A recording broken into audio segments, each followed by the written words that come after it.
When you play the Game of Thrones, you win or you die. There is no middle ground.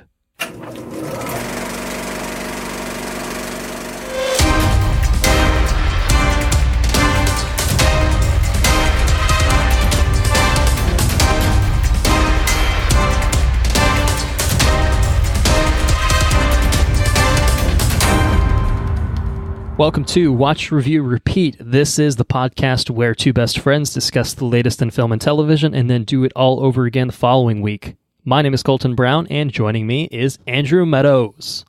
Colton Brown. Yes. Welcome to Game of Thrones Town. Boom, boom, We're here. Probably just got sued for royalties for doing that, shit. but it's fine. It's gonna be fine. Off of YouTube's. I mean, it's not like we're making money off this anyway. You know what I'm saying? That's it. HBO's not sending our paychecks. Yeah, those bastards. But yes, our quest to rewatch the entirety of Game of Thrones in time for season 8, it's begun. We are, I guess, 1/7 of the way through the rewatch. Yeah. We're here to talk about season 1 and all things season 1 on this episode, and I, for one, am not regretting the decision so far. How about you? No, this makes the third time I've burnt through season 1.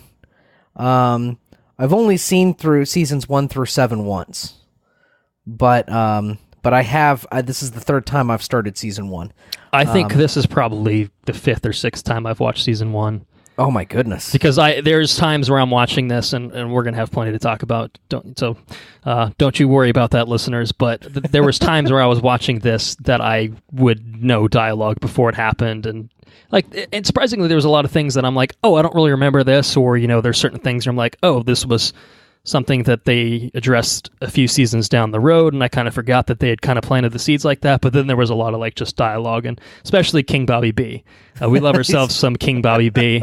And his dialogue is some of the most memorable dialogue, I think, in the entire series. So no, without a doubt, very charismatic individual for sure. Yes, indeed. So I have just a little bit to talk about before we really get going on Game of Thrones season 1. Really, just Game of Thrones in general. I mean, this is just going to be a big, massive undertaking that we're doing. So for those of you that are kind of just not up to speed with what we're doing, we're rewatching seasons 1 through 7. We're going to do a separate bonus episode for each, which are going to be timed exclusive episodes for our Patreon supporters. And so if you are a supporter on Patreon and you're listening to this episode through the Patreon feed, we thank you for your support. Much appreciated. And if you are listening to this on the regular feed a few weeks after we are recording this, no problem. Hope you guys enjoy the ride. If you're catching up on Game of Thrones, then that's very cool. But if you do want to kind of stay in the same timeline as us, if you want to, basically follow along with us as we're watching the show, you can watch the show, listen to the episodes, see what we think, maybe interact with us a little bit. That'd be fun. And the easiest way that you can do that is to support us on Patreon. So to do that, very simple. Head to our website, watchreviewrepeat.com. Premium tab up in the top left, click that, and then click the Become a Patron button. And $2 a month will get you access to these bonus episodes, all the Game of Thrones ones that we're doing, and then you'll get early access to the regular episodes, which we are, of course, are still going to be doing. In between watching the Game of Thrones, talking about the Game of Thrones, all that stuff. We got a lot on our plate, certainly, but we're going to do it. Damn it, we're going to do it. Well, season 1. To put this in perspective, season 1 was over 10 hours worth of content, right? Yeah, thereabouts. I think each episode was roughly just under an hour. I think as we get a little bit later in the series, they got less. They were more willing, I think, to go past their hour block because I think they had a lot more clout with HBO. Season 1, it was kind of like a. They spent some money on it. Don't get me wrong, but I think that the budget of season 1, you compare it to certainly season 7, season 8, like what they're spending on it now, they're spending, they would probably spend the equivalent on, a massive big budget film, whereas this 10 episodes, this 10 hours worth of content or so, was, probably what you'd get a moderately budgeted film for, so they really had to make their money work for them. And they certainly did. And they did, yeah. So cultural phenomenon we're talking about here. So yes, let's just very broadly, we're going to start as broad as we can, and just to be totally transparent with everyone right now. We are trying a few different things on this episode. We're trying to kind of just figure out the format. We're going to be doing 7 of these things, so we're going to see what works, see what doesn't work. And so as it turns out, we're effectively throwing the kitchen sink at this bad boy right now. So bear with us. We're hoping that it'll be a fun conversation between Andrew and myself, and we're hoping that will translate to a good listening experience. And it's a bonus episode, so you can't complain too much. I mean, we're doing this for you.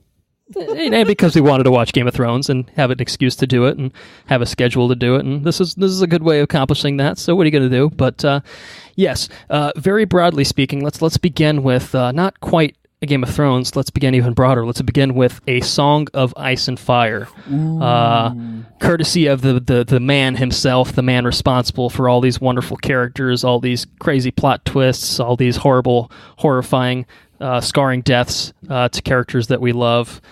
George R.R. Martin, the man himself. Back in 1991, he started writing. Yeah, it's funny. Yeah, you see, it is funny. You're right. Back in 1991, this man started writing A Game of Thrones, which was the first book in this, at that point, planned to be, I believe, 3-book series called A Song of Ice and Fire. And of course, as time went on, that expanded to a 5-book series, and it has now expanded to a 7-book series. So of these 7, most people are aware that not all the books have been published. In fact, there's a very good chance that 2 out of those have not been entirely written. They might be written in some fashion. I believe there are some chapters for the 6th book out, which I haven't read any of them. It's kind of one of those things. I mean, why would you do that to yourself? Like, just wait the extra 10 years and the 6th one will come out eventually, right? He's running out of time quite rapidly. Well, the TV show is certainly outpacing him, let's put it that way. So Game of Thrones was published 1996, followed closely in 1999 by Clash of Kings, 2nd book, and then 2000, a year turnaround, a year and a half realistically. Storm of Swords comes out, 3rd book in the series.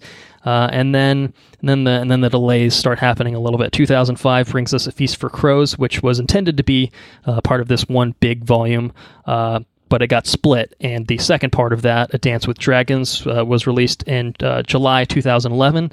And as of recording this in mid-February of 2019, we have not seen The Winds of Winter, the 6th book, and we haven't even sniffed A Dream of Spring, the 7th book.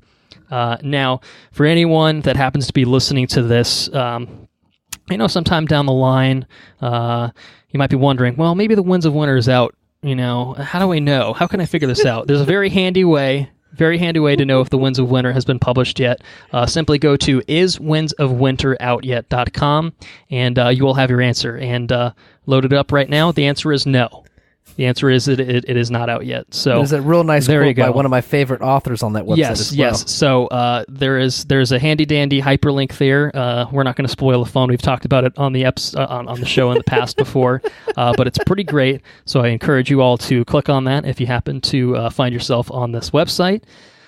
But Song of Ice and Fire is this massive book series. I mean, I think technically Dance with Dragons is the only one that's over 1,000 pages, but they're all hovering in that range. I think close to 700 each. And it's this massive, sprawling fantasy world, this epic fantasy with tons of characters, these super convoluted house trees, histories and histories and histories, and it's very realized. Got its own map. I mean, it's just this incredibly well realized world, one that's just really astonishing. I mean, you take a step back, I think a lot of fantasy is just really awe-inspiring in the breadth of information that someone this creative can come up with. And, that goes for Martin, obviously. That goes for many other fantasy authors and all the Tolkien stuff with Lord of the Rings. Brandon Sanderson's stuff, I think, is one for me that I really, really enjoy. But it's just really incredible. And I think that there's a reason that these books were so well regarded enough to the point that it became one of the biggest television shows of all time. And I really do think that just comes from the writing, because especially as season 1 is concerned, it's a very, very close translation to the book. So on the subject of the books, I definitely highly recommend them for anyone. Of course, you run the risk of pissing yourself off when you get through the books that have been published and you're like, shit, I want to read more, but then you can't wait. That's a real problem. That's a real problem, certainly.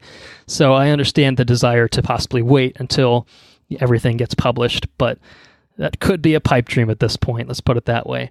But I want to ask you, so I can stop ranting and raving about old Song of Ice and Fire here. I want to ask you, what's your experience with the books? Did you know anything about them prior to watching the show? Did the shows turn you on to the books? I mean, how was that relationship for you? 7th grade. Little 7th grade, little Andrew Miados at his home.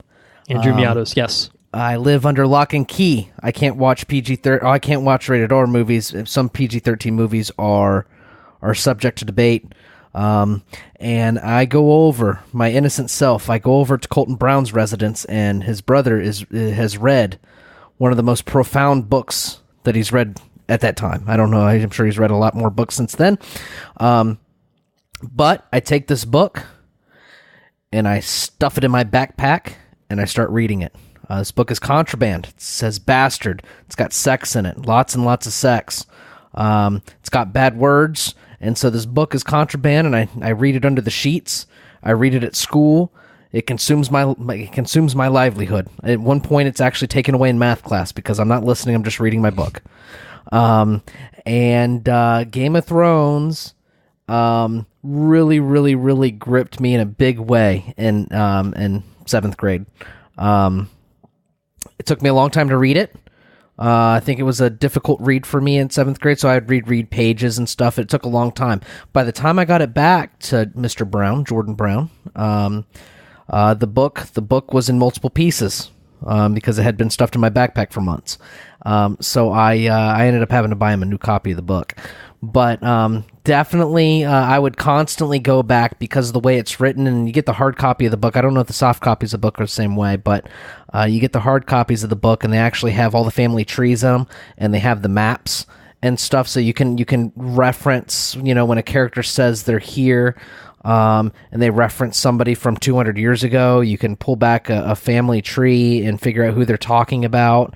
You can see exactly where they're located and where they're going, and it really was an amazing experience for myself.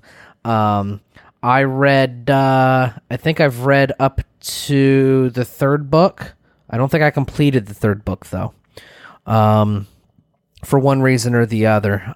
But I read through the 2nd book, I think before the show was even announced. When did this, 2011? Yeah, the show. Yeah, for sure. For sure. Well before it was even announced. But to this day, I mean, I don't have I've read things here recently. As a young adult, I've picked up a lot of. I tend to lean more towards audiobooks. And you were just looking up the audiobook format of which one? A Dance of Dragons? Yeah, Dance with Dragons clocks in at 49 hours on the audiobook. Yeah, so I won't be listening to that. That's an investment of time right there. But I can say I've leaned here in recent years. I've leaned more towards that format. But I from what little bit of books and things that I've read, and I've read a few, but not a whole lot. I'm not an established reader. This is by far, by a significant margin, my favorite book. I remember when a certain event happened in this book, I actually didn't pick the book up for 2 days. It took me days to recover. And to this day, I haven't felt that sort of pull towards a book. I've never been captivated towards literature in that way.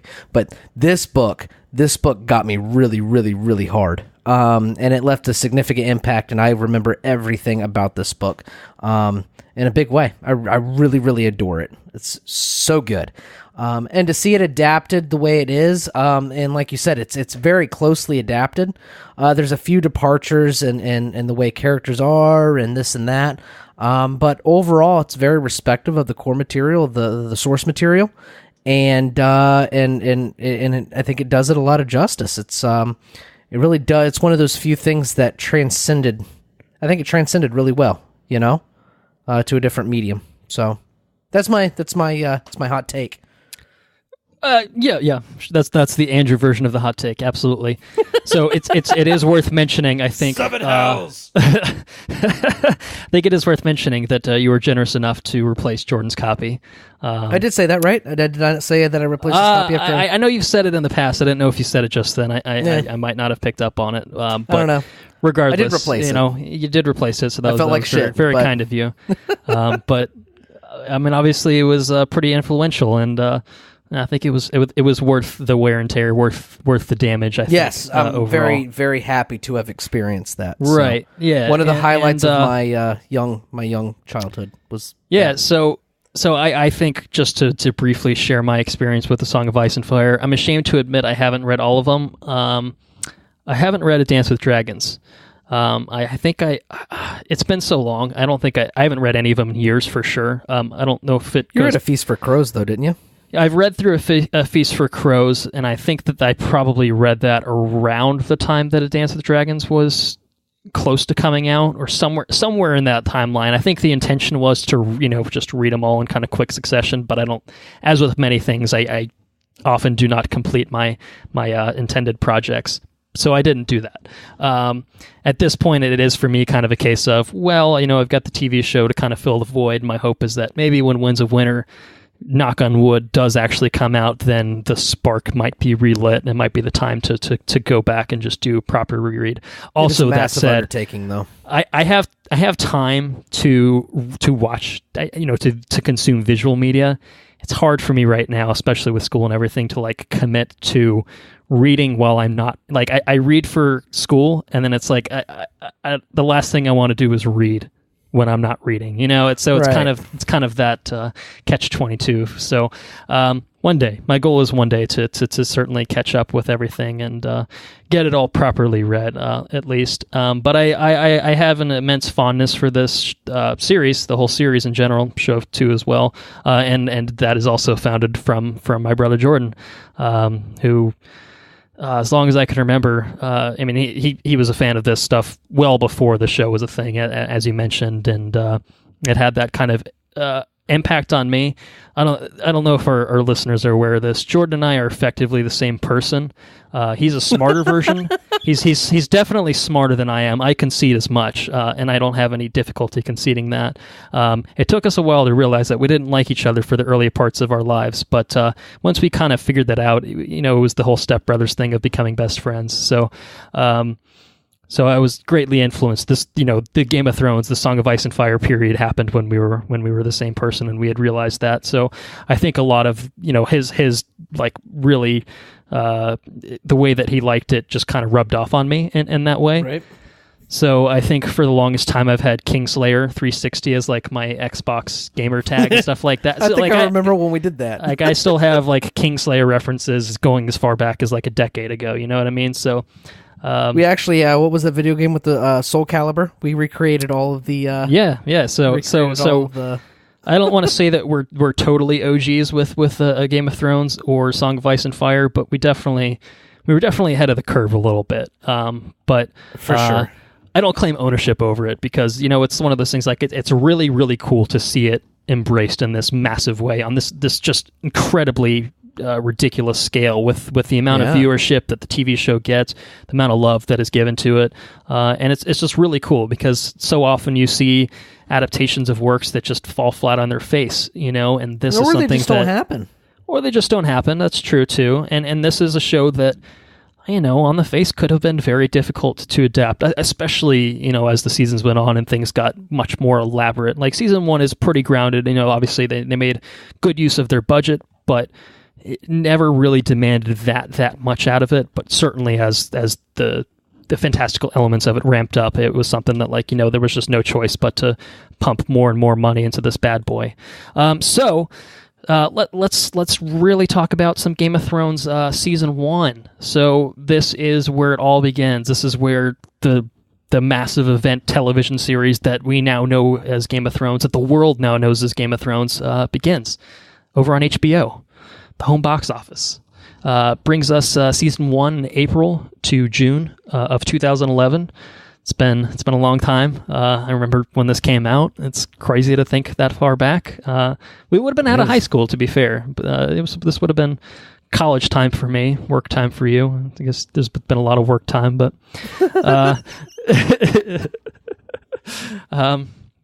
showrunners, David Benioff, D.B. Wise, D&D, the guys behind it, bringing this thing to life. And this cast, man, I'm going to say everyone's name out of respect for what they've done. But I got to say, just as an aside, I can't think of a television show with this caliber of cast and quantity, really. I mean, it's just a massive, massive amount of people that are involved in this show on a cast level, on a crew level. Like, there's just so much that goes into this that it's really quite astonishing. At the time, what was the significance of a lot of these people? I mean, Sean Bean had a career. We haven't even gone into and that's true. Is that there's a lot of people here that are lesser known or / were lesser known at that point in time that Game of Thrones vaulted them into stardom. You know, absolutely. A lot of some of these are kids. They were literally kids when season 1 was filmed. You know, and they grew up with the show, and now they've got fucking careers of their own. Like, you know, it's really impressive what this show has done for these actors, but it makes sense that what these actors and actresses poured into the show made it what it is. Sure. So to have a toast to the starring cast of Game of Thrones, let's run through this list very quickly. Sean Bean, Mark Addy, Nikolai Coster-Waldau, Michelle Fairley, Lena Headey, Amelia Clark, Ian Glenn, Aidan Gillen, Harry Lloyd, Kit Harington, Sophie Turner, Maisie Williams, Richard Madden, Alfie Allen, Isaac Hempstead Wright, Jack Gleason, Rory McCann, Jason Momoa, and the one, the only Peter Dinklage. Now, on the subject of Jason Momoa, I want to bring something up very quickly. You are aware of this, the listeners are not aware of this. I actually just cracked open a bottle of wine, and I'll have you know that this was a collaboration between Knocking Point Wines, co-owned by Mr. Stephen Amell, the Green Arrow, and Jason Momoa. Holy shit! It's a little Jason Momoa collaboration here. It's a one-of-a-kind collaboration, so it says on the bottle, called Dirtbag. It's a Columbia Valley red wine. Very nice. It's pretty good. It's pretty good, I gotta say. So, of course, Jason Momoa plays Khal Drogo in this. Now he's more known as my man, Aquaman, of course. But good on you, Mr. Momoa. You make a good wine. I don't know if he stomped the grapes with his feet. Do they do that anymore? Is that I think I make that joke every time I talk about wine. I think it's cranberries, isn't it? No, it's grapes. Is it grapes? Yeah. I don't fucking know. Yeah. I'm drinking Jack Daniels. What do they do with Jack Daniels? Sticking shit in barrels. Ferment Anyways. shit. Stick it in barrels and let it go. Yeah, that's pretty much it. So, on the subject of Game of Thrones, we're going to do this splitting time between non-spoilers and spoilers. So non-spoilers, I'm going to just do a quick plot setup. This is everything as of the beginning of the show. So this is episode 1 stuff. There's no real spoilers here, but my hope is that if people are listening to this that aren't actually actively watching the show along with us, they can at least be oriented in a way that, like, oh, you know, I saw it, you know, in 2011 or a few years ago or whatever, and I don't remember exactly where things were in season 1, and my hope is that this will kind of get them in a place where, like, okay, okay, I get it. So, and this is coming courtesy of the Game of Thrones wiki. So full credit to them for the eloquent language I'm about to read to you all. So season 1 spans a period of several months on a world where the seasons last for years at a time. The action begins in the unified 7 kingdoms of Westeros as the long summer ends and winter draws near. Lord Eddard Stark is asked by his old friend King Robert Baratheon, also known as King Bobby B, to serve as the hand of the king following the death of the previous incumbent Eddard's mentor, Jon Arryn. Eddard is reluctant but receives intelligence suggesting that Jon was murdered. Eddard accepts Robert's offer, planning to use his position and authority to investigate the alleged murder. Meanwhile, on the eastern continent of Essos, the exiled children of House Targaryen, which Robert destroyed to claim the throne, are plotting to return to Westeros and unseat the usurper. To this end, Viserys Targaryen arranges the marriage of his sister Daenerys to Khal Drogo, the leader of 40,000 Dothraki warriors, in return for the use of his warriors in invading Westeros. For her part, Daenerys just wants to find a safe refuge far away from King Robert's assassins and her brother's scheming ambition. Finally, on the northernmost border of the 7 kingdoms, the sworn brothers of the Night's Watch guard the wall. a 300-mile-long colossal fortification of ice which has stood for thousands of years. The Watch defends the wall against the depredations of the lawless wildlings who live beyond, but rumor speaks of a new threat arising in the lands of perpetual winter. So that's the framework of Season 1. It's a little bit of Episode 1 in there, but whatever. So, as I said, we're going to do just a little non-spoilers, so no real plot things here. And I mean, we've already kind of touched on a lot of this in the sense that clearly we like the show enough to dedicate the next few months of our lives to not only watching it for the first time, but rewatching every single season, because we've watched it since it's been on. With ebbs and flows, I think, for you, but I think I've been pretty consistent about watching it as the seasons have aired. So just general overall thoughts. I guess maybe if you want to cater this more, if anyone's listening to this now that hasn't watched Game of Thrones, isn't part of the phenomenon, isn't part of the human race, if you will, what do you say to this person? This is what I would say to this person. I actually know someone that may or may not be a part of the human race. And to that person, I tell them that the show has a tremendous amount of characters, and there's a lot to pay attention to. I think the show boils it down into a very it boils it down in a much easier way to digest. But there is a lot to pay attention to, and I think that by episode, I want to say by episode 3 or 4, you're gonna feel sucked in. You're gonna feel committed. I think it probably takes probably at least 3 episodes at the very least to really understand the moving pieces and where everything's going and what's happening, and start to really see the dynamics of all the characters. And but by episode 3, give it 3 episodes, let it sink its hook in you, and then it'll carry you well into the remaining the remaining seasons, for that matter. I think it really takes off. I think that the production values are incredible. It's a beautiful film, or a beautiful show, I should say. It's well acted. But it feels like a film. It really does, though. It feels like a 10-hour film. A fucking 10-hour film. Yeah. Right. And that's why every time I've ever watched the show, I think maybe with the exception, like the first time I watched it, I can't really remember the first time I watched it. But here recently, not what, a year ago? Yeah, right after my divorce. I mean, I burnt through it in like a month. And this year it took me a couple of episodes to get sank in again. It's just like, kind of, I've seen this before, blah, blah, blah, blah. But then I found myself because I was watching the first couple episodes, kind of watching it with my phone on. I was just scrolling, or I was playing on my Switch or whatever with it on.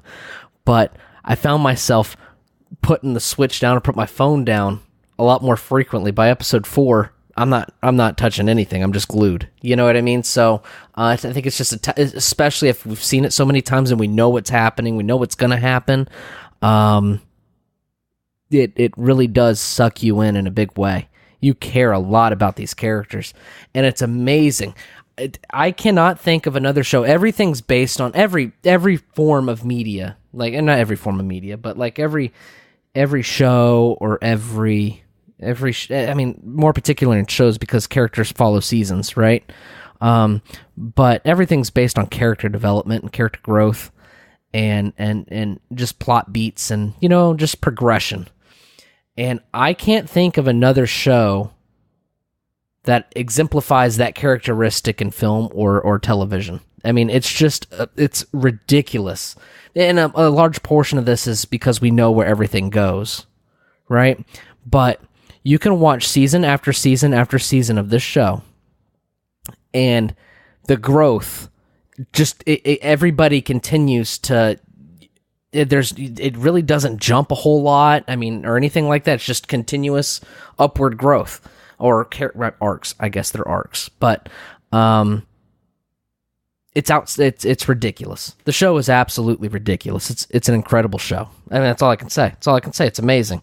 You grow up with these people. The show aired in 2011, so you literally have 8 years worth of. We're going on to 8 years worth of growing with I don't know, Emilia Clarke or Kit Harington. You know, you've seen these people. You probably point to Sophie Turner and Maisie Williams. They were literal kids, and now, you know, like I said, they're adults, and they've grown up with their characters and embodied them so well that it really is an experience of growing with these characters. So and a lot of shows, I don't know, I feel like a lot of shows try to encapsulate characters.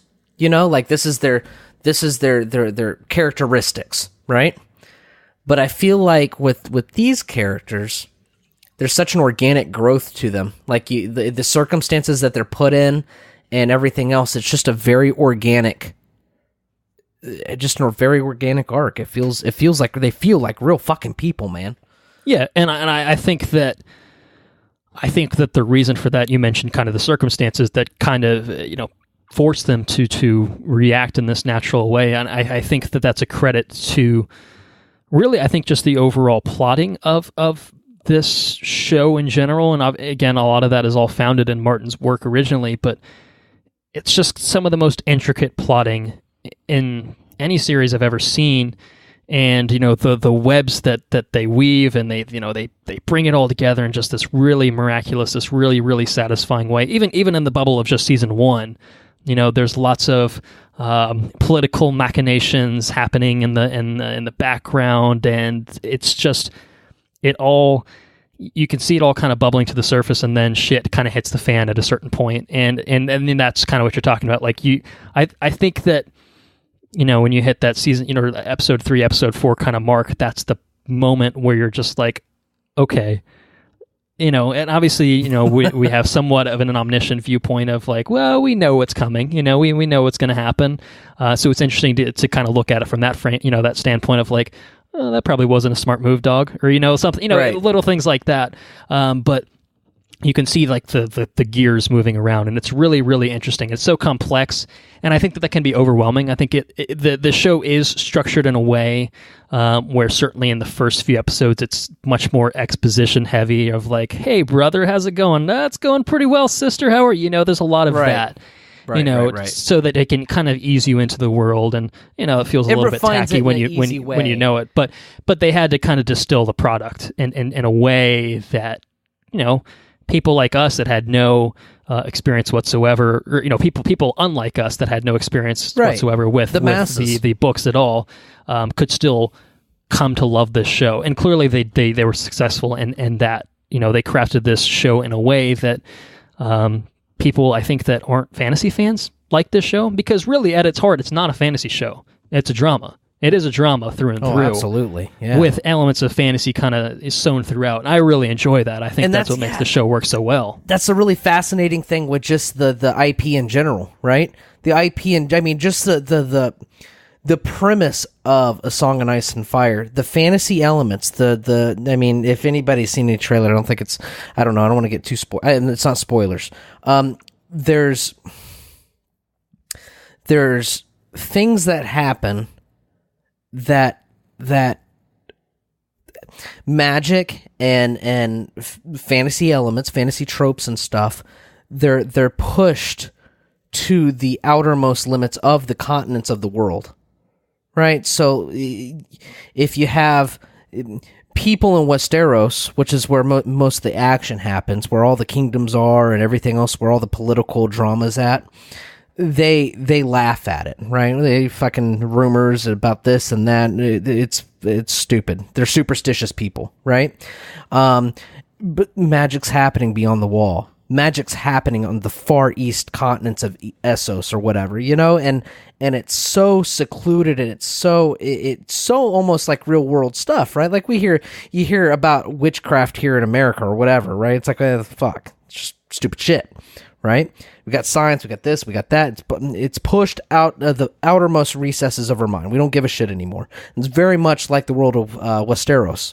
The people there, they have their own stuff, and they're doing what they're doing, and slowly mystical things start to trickle in, and slowly things start to happen, and that's where the fantasy starts to come in, and it's really just it's mind blowing. It's a very good experience. Yeah. Well, and I think season 1 is I would say, the most grounded. From my recollection, and that makes sense. You orient your viewer in this case, and then the world opens up from that point. Right. But never in such a way. I don't think that it feels unnatural. Like it's definitely, it feels different from your Lord of the Rings. You know what I mean? And I don't mean that in like a good or a bad way to put one thing down or the other. It's really just kind of it really is this kind of, I would say, political drama with the kind of the coverings of a fantasy world. You know what I mean? Like it's you could transplant, I think, any of these characters, most of these settings, maybe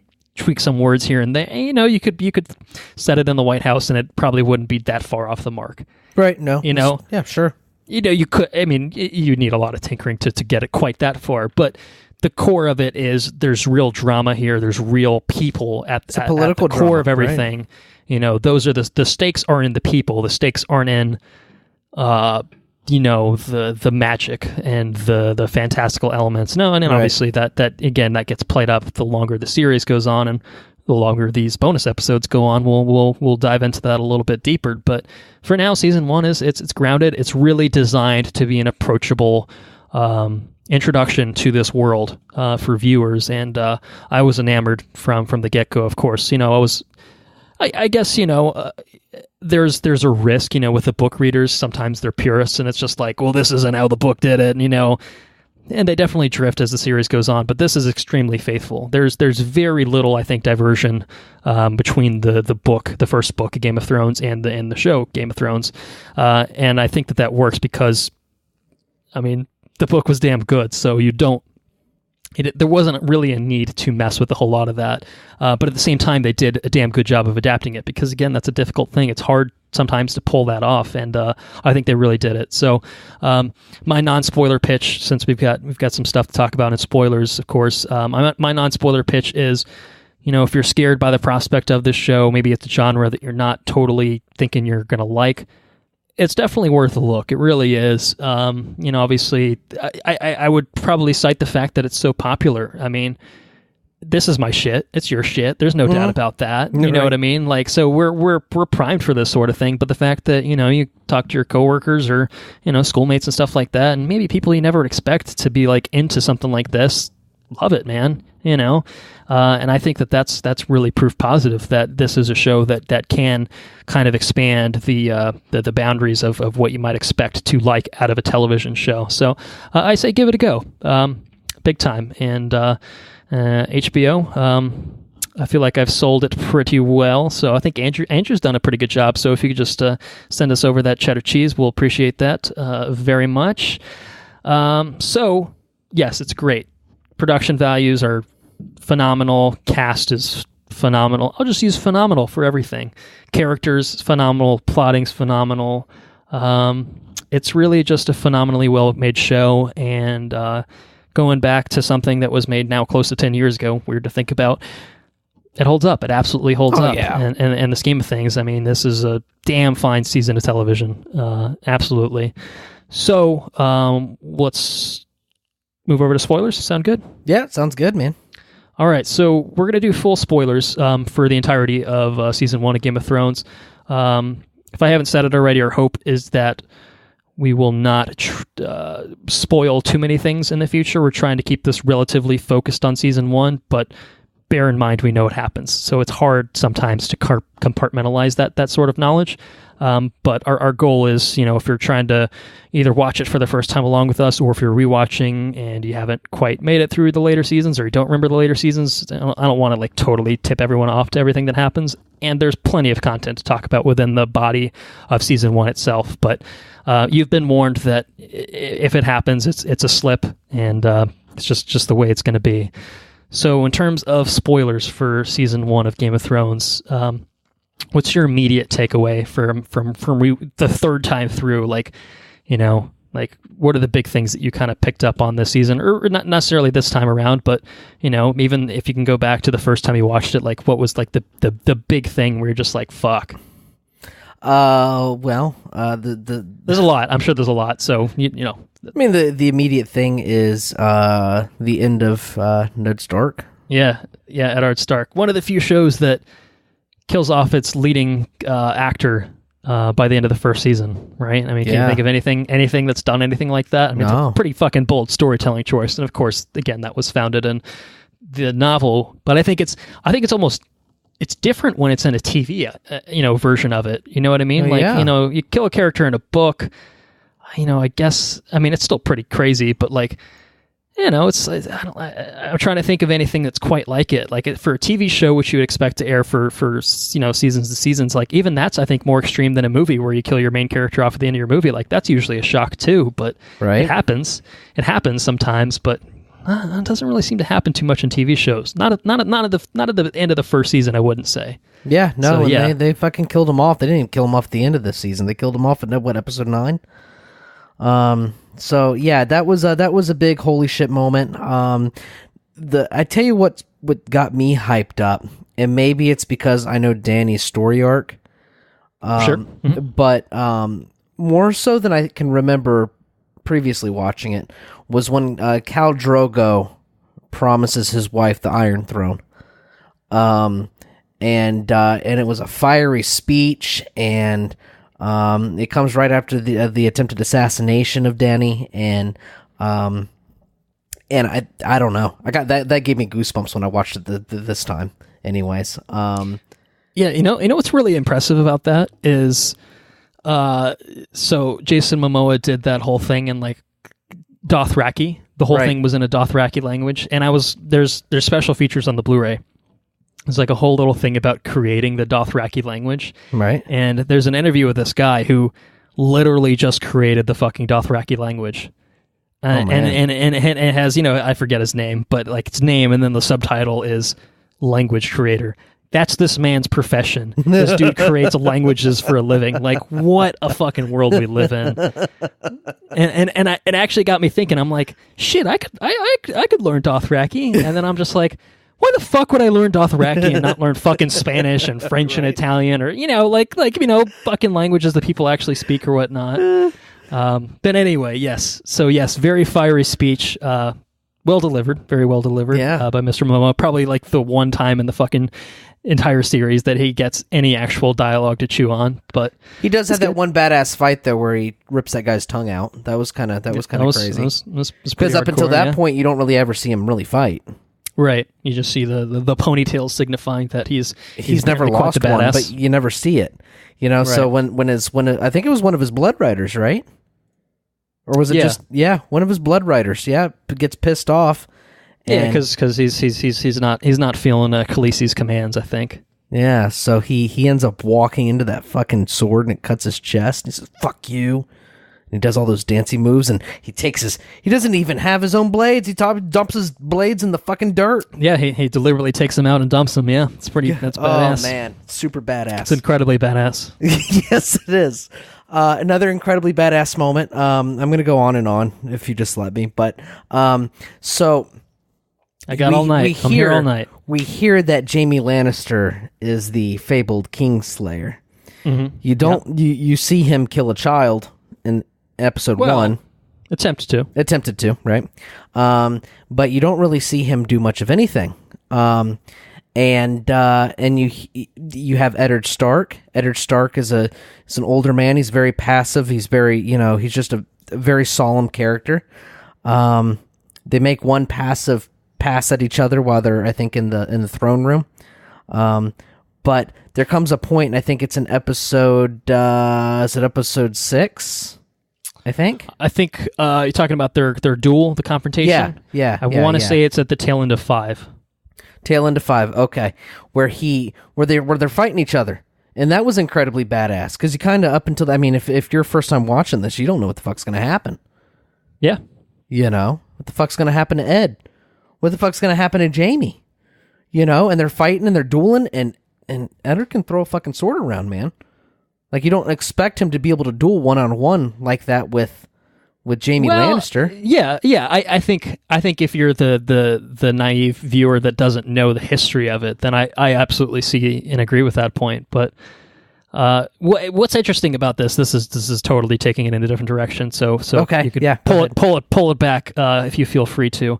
But the whole history of this fucking world is ridiculous. So like the whole Robert's Rebellion is a big thing that underscores everything. I mean, it's literally the reason that Dany is out on Essos, Right, with Viserys, and it's the reason that King Bobby B is sitting on the Iron Throne. You know, like there's this whole massive history here. That's it's sort of somewhat unsaid, and some of it's kind of doled out very subtly through dialogue here and there. And there's a lot of stuff with like Robert and Lyanna and stuff about Ned's father and brother, killed by the Mad King. There's all these references to the Mad King and such. There's just so much lore here, and it's all so fucking badass. Like it's so cool. Good. So to not get totally out in left field, I'm in the shallow outfield right now. I'm gonna hop back into shortstop baseball references because you love them. God, yeah, I love my guy. I get your references. So we know. I mean, Ned was someone that was one of the biggest participants in Robert's Rebellion. We know he's a fucking badass. Like, you and I know he's a fucking badass. Yes. But not everyone, I don't think, really knows that. Because, absolutely, like he said, he's a solemn character that... he's got a badass sword called fucking Ice, but... You don't we see him, I don't think you really get the perspective of his character. I don't think you get a sense of what he's capable of until that moment, maybe. Or, better yet, I think until he's sitting in the dungeons. He's sitting in the dungeons and he says, you grew up with actors. I grew up with soldiers. I learned how to die a long time ago. I was trained to kill my enemies. Yeah, and you just get a perspective of he's seen some serious shit and he's made it through. You know what I mean? At that time, you also get a grasp of Ed, you're kind of fucked. But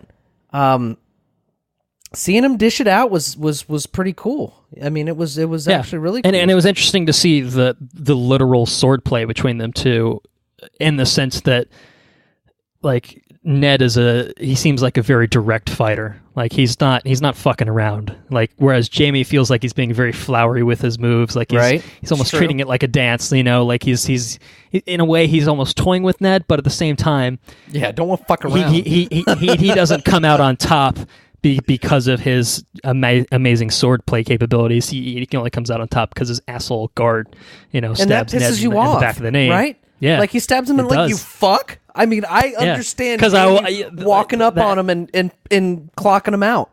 That fucking guy. Yeah. What a dick. Oh, man. No, it would have been very interesting to see how that duel would have actually properly unfolded. I don't know. I mean, like I said, Ned's very capable, certainly not in the prime of his life, but I don't know. He's certainly a very capable man when the time comes. But on the subject of old Ned there, Season 1 really is just a compendium of Ned making some terrible fucking decisions, is it not? It definitely is. And, it's one of those things, when you're building to it, of like, well... but there's like moments, like in almost every single episode, where you're like, if he just did this differently, he'd probably still be alive. But that's like, the thing. It's almost as simple as that. He's such a... He's an honorable man. He's one of the only people in this fucking entire realm that tries to do the quote unquote right thing, and he gets fucked for it. Every single time. Shitty. Every single time. Yeah, like you feel for him. Like there's a reason that he is kind of designed as the main character he's the most rational actor you would think, in the sense that he's not a conniving bastard like the rest of them. Right. But that's his downfall. Like, that's kind of the twisted fun of this world, is that everyone in here is just kind of a shithead out for themselves. When you play the Game of Thrones, you win or you die. There is no middle ground. I mean, that is the name of the game, It's literally a game, for these people, is vying for power and stuff like that. And Ned's a person that really doesn't want power, but only accepts it because of his honor, because he feels a duty to it. And that is... I mean, in a way, King Bobby B coming up to the north and saying, "I want you to be Hand of the King," is the beginning of the end for Ned Stark. Yeah. I mean, he's not a person cut out to be in. And that's just the thing, though. It speaks volumes about the different regions of that land. The values and everything of the people of the north, they're completely different than the fucking values of the people of the south. completely different. And that's you can see that when Rob calls in the Bannerman, which that gave me goosebumps. That's another thing that gave me goosebumps when he calls out when he sends the crows out of Winterfell, and all the crows are flying out. It's like, oh fuck, Rob's stepping up, and that gave me goosebumps too. But when he calls in the Bannermen and they're all eating dinner, and that one guy was an asshole and the wolf bit off his fingers, and there's a subtle line of respect amongst all the Northerners. Your meat is bloody tough. It's just a real simple what's the word I'm looking for? Face value kind of thing. What I mean with the Northerners. And it's I don't know. It's just, it makes the Southerners really look like fucking assholes, Well, really... I would go as far as to say that they are assholes. They really. are assholes. Yeah, no, they are. I don't know. But then you have Tyrion Lannister. We can talk about Tyrion. That's true. Maybe we shouldn't overgeneralize everyone, but yeah.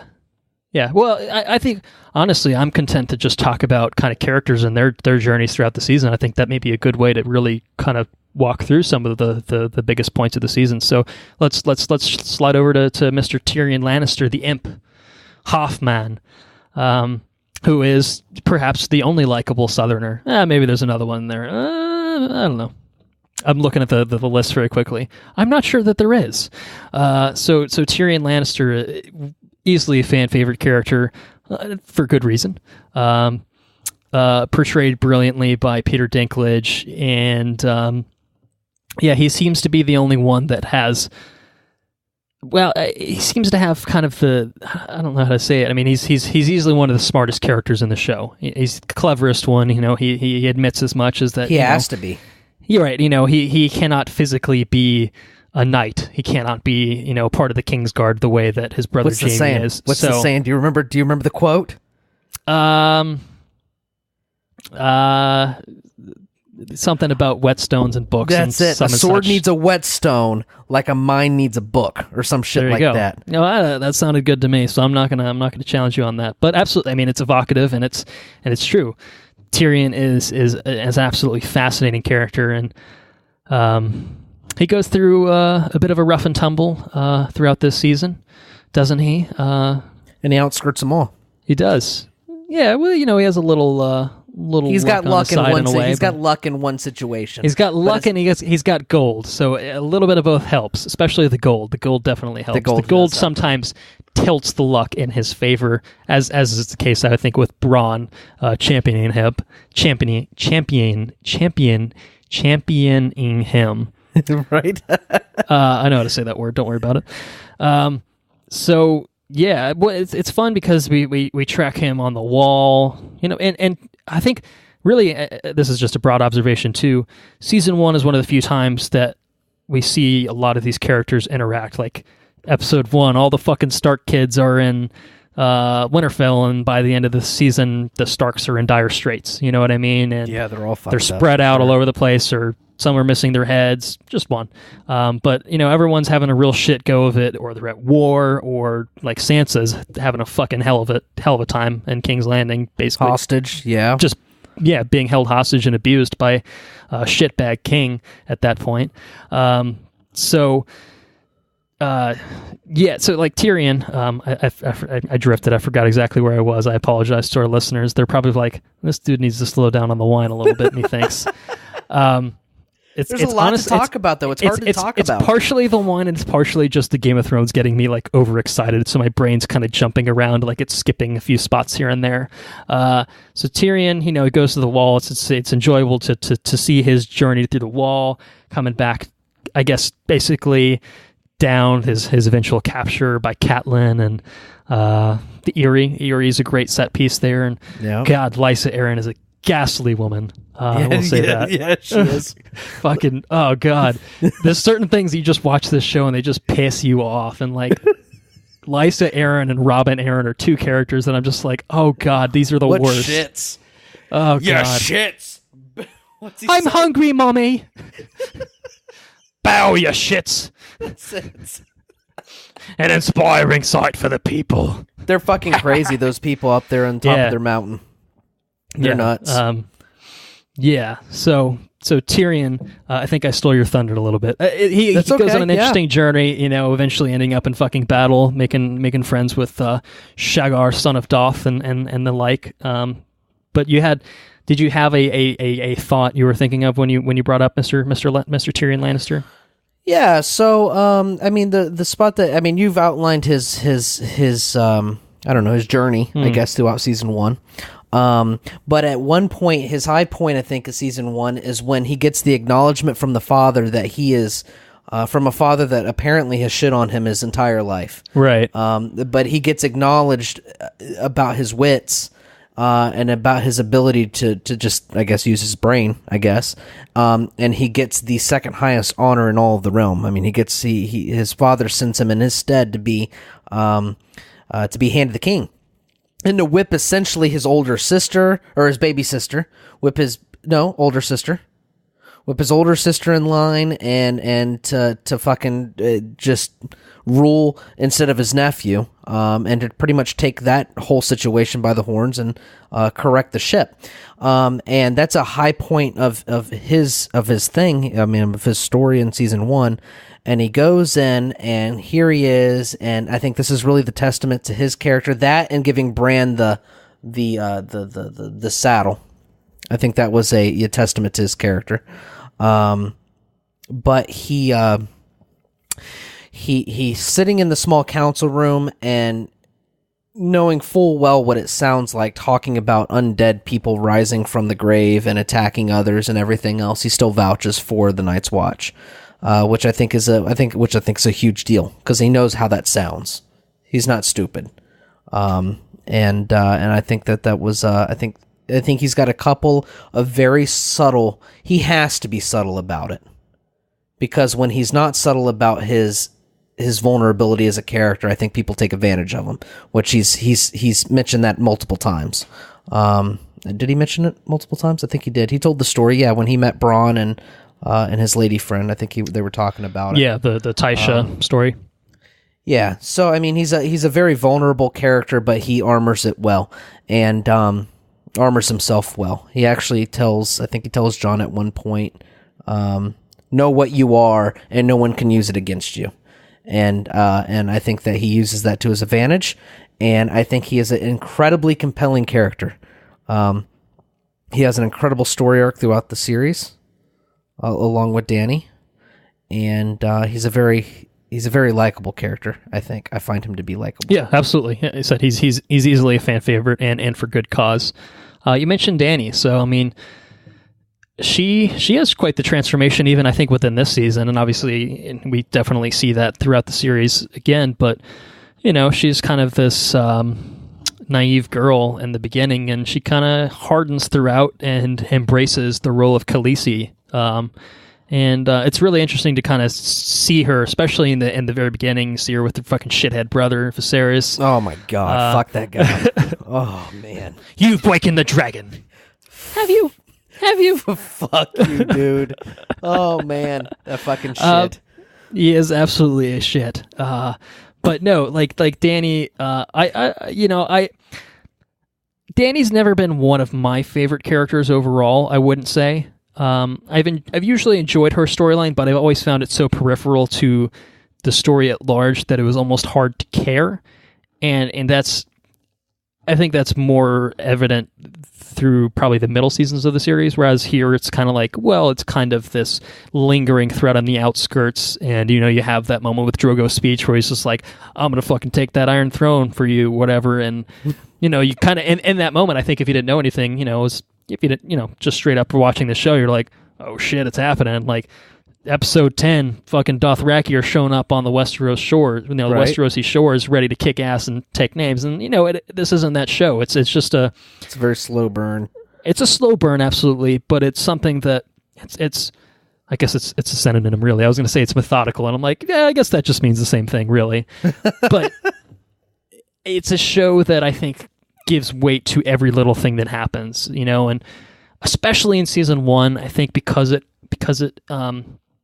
hems so closely to what the book did, it has this deliberate pacing, this deliberate plotting to it, where everything is very well tied together, but it kind of unfolds at an actual realistic time frame instead of things just being like accelerated for the sake of, X, plot developments, right? Or like it really wants it to feel earned. And so that when things do happen, they do feel earned, or they feel upsetting. Like, in the case of Ned's beheading, you're like, well, it was absolutely the culmination of the very poor decisions that he made. But, you could, especially in rewatching, see it all kind of builds to that point. And so is the case, I think, with Dany's storyline, culminating with the birth of the dragons. For me, for Dany's... Danny's not a micro, or I'm gonna try to use maybe some terms that I probably am not intelligent enough to use. Okay. I think Dany for me is a series piece. I think you have to view her at the macro level. Okay, yeah. Versus, I think that's fair. Versus a season by season basis, because I think it's a very difficult thing to do, because she starts off with Khal Drogo, right? And he's I think they say at 40,000 strong, something like that, or 100,000 or whatever. There's a lot. There's a lot of fucking horse people, right? Yes. At the end of this season, she's got probably 40 people around that pyre. Yeah, if that. Okay, if that. But she's got some little dragons. She does have she's got 3 baby dragons, and she's got like 30 people that stuck around. And that's all she has. And she has no brother. She's got Ser Jorah Khaleesi. Yeah. Khaleesi. Who, I don't know about that fucking guy. But Khaleesi, I will protect you with my life, Khaleesi. But she builds with both of my swords, Khaleesi. She builds it, man. She fucking builds it through sheer will. And we'll talk about her every fucking season. Well, we'll talk about her. But indeed. But I think her character, out of all the things that are slow burns, absolutely. Hers is like the I said, slowest. She's so peripheral, I think, to most of the action, the quote unquote action, that it has that feel to it of just kind of like, okay, well, clock's ticking. It might not be the most entertaining thing to watch, but it's a remarkable story. Well, at the same time, and I think that it depends on how you frame it too, because if you look at it as King's Landing or Westeros as the center of the action, which it is, 75 to 80% of the show takes place there, then it is, but it is all building to kind of a single point. You know what I mean? And so I think that if you look at it at that way, then it does feel like kind of a slow dragging process. But I think we're going to rewatch all the seasons, so I can't exactly say for sure whether this is true. But I feel like if you look at the micro level, each season adds something to Dany's character. That's right. That she will bring into the eventual kind of conclusion of her storyline. And I think it's more than just the dragons here. Oh, it is. I mean, there's a lot in this season that she goes through. This season is really the foundation for Daenerys Stormborn, kind of coming into her own, really, So I think that this season does a lot of legwork to make Dany a believable character, to set the stage for maybe some of the big things that are to come with her character in the future. She builds she's a weak character in the beginning. She's a fucking dragon at the end. She builds herself up, and in the process, she gets rid of one shithead brother. What's not to like, That's it. But I mean, like I said, I really have always liked Dany's storyline. I like it a lot. Do or do not? I do. Okay, I do. I think she's. I think for me, it's one that has more interest rewatching it. I think in the moment, if you're you're watching it moment to moment, you kind of just are like, it's kind of jarring a little bit. I could see it. Where is this going? Not necessarily in season one, and this is probably more just kind of thinking about the future. But it's kind of just like, what's the point of all this? Right here, there's a point to it. It's a very realized character arc from episode 1 to episode 10. Feels earned. Feels great. I think Dany in this season particularly is really great. I enjoy her a lot. I think my concern probably lies with future seasons, so I'll cut my thoughts off there because we're definitely going to talk about it. And like I said, if I rewatch it, I might feel differently. I think maybe it's certainly different to watch something knowing what's to happen. 5 years down the line, for example. You know what I mean? And it definitely helps found kind of, I think, maybe it almost helps justify certain things. Where I'm like, well, I know this is going to happen, so I'm enjoying. It's about the journey, not the conclusion. Something like that. I don't know. But her story arc, whatever the old adage is. So I feel like her story arc kind of parallels a lot of the children of Westeros, right? Like you have Robb Stark. Yeah, I mean they're all kids that are forced to grow up probably a little too quickly. Yeah, you know? I mean, at the beginning of season 1, Robb's hanging out with his brothers, and they're doing this and that, and then at the end of season 1, he's being declared king of the North, and he's called in the Bannermen, and he's starting a war. It's serious shit. Serious shit, man. Some serious. All the Stark kids, man, have some shit going on. I feel like, and like Jon, by virtue of being at the Wall, is almost kind of separated from it, and like it's painful for him because he like wants to go so desperately to help out his family. Yeah. But he's honor bound to the Wall, which the Wall is a super interesting setting. I love the Wall storyline personally. That's always been one of my favorites. I love Jon Snow a lot. Jon's one of my favorite characters. For sure. Jon was awesome. Always one of my favorites in the books too. But so Jon, I think, kind of somewhat stays relatively unscathed through this season. He definitely goes through some, personal trials and tribulations, but I think on the relative to the other kids, he's got it all right. You know what I mean? I would say. I mean, like I said, Sansa's God.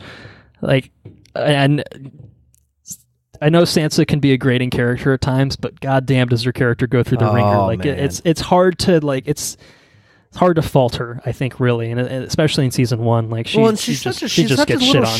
She's such a little shit in the beginning. She is a shit. I'm not disputing that, like I said, but it doesn't justify in any way. But then it's what one of those eventually things, happens to her character. Yeah, it's one of those things where Sansa, you're such a bitch.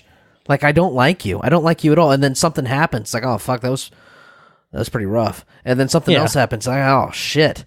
Oh, Sansa, I'm sorry, honey. I'm sorry you're going through all this shit. It's real bad. Yeah. Well, I mean, we all know that Arya is the superior Stark sister. I mean, really. I think we know Arya this to be has true. A dancing master. Let's talk about it. His name's Syrio Forel. Yes, okay. And I don't care for that gentleman's hey, you shit. Sorry about that. The cat was playing with the box. Syrio Forel's his casting. You don't care for the casting? Is that what you said? No. And I'm not a book purist. I had a very clear. I mean, in the book, he's probably one of my if I would award a character for best, most compelling, supportive character, maybe that would be what it would be. Ensemble cast, maybe, is probably more appropriate. In the book, I would have given it to Syrio Forel. I can't even pronounce his name. He was so fucking cool in the books. So cool. And he is so cool now. I mean, he did take down a couple of those guards and everything else, and they broke a sword. But I just didn't care for the casting. He's supposed to be a tall, slender, bald man. And He was a slightly chubby, curly-haired man. I don't know why they did that. Yeah, I agree with you in the sense that, they definitely, for as much effort as they seem to have gone through with a lot of the other casting and tried to, like, they aged up, obviously, the kids and stuff, but, like, for the most part, they all are pretty close to the descriptions. Like, Sansa favors her mother, Arya favors her father, and, like, everyone's kind of pretty close to what they should look like. I mean, like, the Lannisters' hair maybe sometimes isn't as blonde as it should be, but it's all pretty close. But that's kind of just like, they're just like, we really like this actor. We're not going to tell him to shave his head. It's fine. Like, it seemed like that was kind of the impetus. And I don't know if he shave his head bald, if that really makes that much of a difference. But no, it doesn't. And I don't think he was as. I think the depiction itself is fine. Just physically, it's jarring when you have this mental kind of depiction in your head, and then like this is not that. And say, especially like I said, in the light of the fact that I think most of the cast here is, I would say, very close to what's on the written page. Yeah. Or embodies it in such a way that, like, you just say fuck it and go along with it. And so I understand. I understand. And I don't like in memory. I haven't reread that book in a long time, so I don't know. But I remember him being incredibly badass with just the way he walks and the way he carries himself. I didn't catch that in the show, but that's like a book thing that is lost in translate. He's just her dancing master in this, but he was supposed to be like he's like supposed to be the king's guard for the Bravosi king or whatever, and the first sword of Bravos. Yeah, it's supposed to be. And he's supposed to teach her about like I don't know, all sorts of shit. Like they spent a lot of time together, and I feel like that was kind of glossed over. But I'm a little salty, I guess. I mean, if you're watching the show and you've never read the book, you get face value what he is. Yeah, I think that's the danger of adaptation. Is some things just don't survive the cut. You know, certainly as we move on, there's characters that are lopped wholesale out of the books, you know, et cetera, and characters that are sometimes combined to be like this amalgam version of a character, and they take the role. There's even little bits, I think, like the whole thing with the tournament for the hand, where I think it's Littlefinger, who's a shit, by the way. There's so many shits on this show. Oh, but he is the king of shits. Man. Littlefinger is telling the tale of the Hound and the Mountain to Sansa, and you know, he's basically telling that whole story like was told to Sansa by the Hound himself in the books. Yeah, and so it's kind of like, yeah, I remember. So that, it's one of those things where it's just like there's just little alterations here and there that you would never think about if you had no idea. But when you it's one of those things you look at and you're like, what's the reason for this change? Like, what's the purpose of that? For that one, I mean, it's like a pretty insignificant, I think. Well, it's more just like because I think it kind of builds her trust in Littlefinger. I think the rapport between the Hound and Sansa is hinted at the end. It is. Yeah. You know, like he has a little bit more protective instincts than certainly we see when he's running down the butcher's boy, you know, early episodes. Yeah. Stuff like that. He's got a pretty badass Hound helmet though, which it seems like I think everyone wore helmets in like the first season of the show, and then they just said fuck it and gave up on that later on in the show. But what are you gonna do? It's TV. Everyone's got to look pretty for the camera. So that's it. Yeah. Is there? Well, you know, we've made some references to the man, but I really think it's time to talk about King Bobby B. King Robert Baratheon, who is easily the most charismatic character on this entire television show, and one that I think is sorely missed as the seasons wane on, because he is just a delightful fucking presence, and certainly the most quotable man in Westeros. Can we think of some gold Robert Baratheon lines right now? Maybe your mother was a dumb whore with a fat ass. Did you know that? Lancel. Lancel Lannister. God, what a stupid name. Who named you boy, some half-wit with a stutter? Bow! Bow, you shits! It inspiring. Oh, man. God. Start the turning before I start the joust before I start the gym just before I piss. Oh, Mark Addy was so brilliant in this role. Oh man, fucking nailed it. What a beautifully realized character. Did he win awards? Phenomenal. Surely he must have won awards for his role as Bobby I don't know. B. He seems like it. I don't know if he got nominated for anything, but man, he was just brilliant in this fucking role. God, that's one of the joys for me of rewatching season 1 is it's so good. I get to be with Robert Baratheon, King Bobby B, for just a few more episodes. Gone too soon, I must say. Rest in peace to old King Bobby B, killed by a boar. He was nominated at the Scream Awards for Best Ensemble, and nominated at the Screen Actors Guild Award for Outstanding Performance by an Ensemble in Dramatic Series. So he kind of just got lumped in with the rest of the cast. Two nominations, I guess. But so, yeah, he's great. He's absolutely great. So, I think that's more or less most of the principal cast. I know there's some that we didn't really talk about, but some people get more play than others, I would say. I actually, we've been going for a minute here. Have we? Well, a decent amount, but we've got some things to talk about. Like I said, we're throwing the kitchen sink at this episode, and we'll see what works, and we'll reconfigure for next episode should the need arise. I took a list of notes as I was rewatching the series. So I briefly wanted to go episode by episode, and just kind of point out things that really stuck out to me. And I think the hope is that maybe next episode, or next episode, next bonus episode when we do season 2, we can maybe compare notes. As it is right now, it might be a little bit of a one-man show, so I'm going to try to keep you involved. I don't want to just be telling you. I just want to tell you things that I liked, but I'm hoping that it can stir up some conversation. Sure. So we're going to go all the way back to episode 1, the intro sequence with the White Walkers. I mean, we literally start this show with the fantastical. It's really quite interesting. The designs are actually quite different than we see later in the series, as I guess that's somewhat of a spoiler, but White Walkers, we know they're there. Right. But it's I always remember that that whole prologue very fondly in the book. And it was cool to see it kind of depicted here, and it's interesting because like it's this fantastical thing, and then the show very much turns into the show, after the opening title sequence, which we haven't talked about that at all.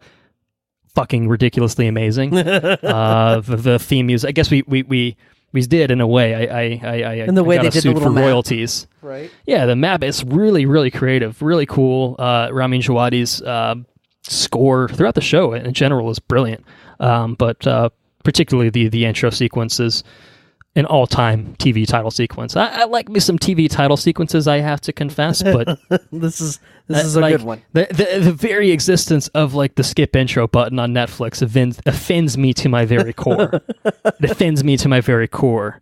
And if anyone skips the intro on this, we're gonna have some problems, you and I. But it's okay. It's okay. I might be able to live. So, like I said, I enjoyed that prologue to see the White Walkers, to see that fantastical side, and it's a very striking opening. I mean, it's a good thing because it tells you up front that, hey, just because these assholes on the other side of the wall don't think there's anything going on, we as the audience know better. So there's almost that dramatic irony type aspect to it of, well, it plants the seed.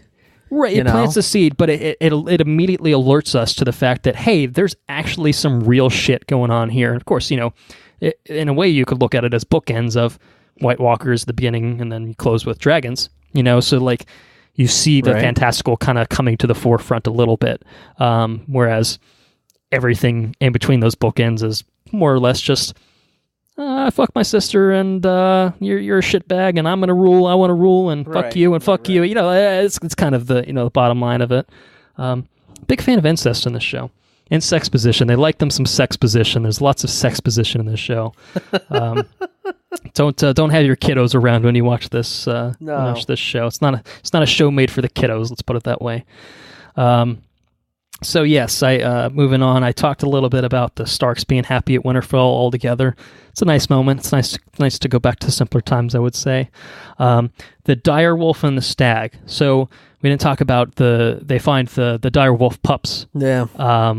Basically, it's a dead dire wolf and it's a dead stag. Very obvious foreshadowing for the season in general. But the pups, I always enjoyed the dire wolves in the books. I feel like the longer the series goes on, they get less play because the crew didn't feel like figuring out how the fuck to make it work. Because they had actual dogs that they would use on set for this one because they were young enough. They could just have dogs, play the role of direwolf pups. But once they get bigger, it's kind of just like CG maybe. I don't know. We'll figure it out.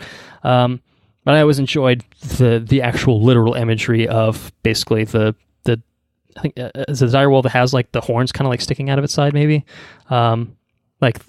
It's clearly all fucked up. I think it's the big direwolf, like it's been impaled or whatever. But I like that as a nice bit of foreshadowing and something that you don't think anything of it in the moment when you're watching the first time through. You're just like, oh, direwolf pups, one for each Stark children. Yay, I like dogs. Yeah, I like but then, wolves. like in the books, it was one of those things where a direwolf hasn't been seen south of the wall for like thousands of years. I think they actually talk about that, or hundreds. They of years do, yeah. Like that. it is an omen of sorts of like, hey, what the hell's going on here? Like there's some weird shit going on. But then that's just another.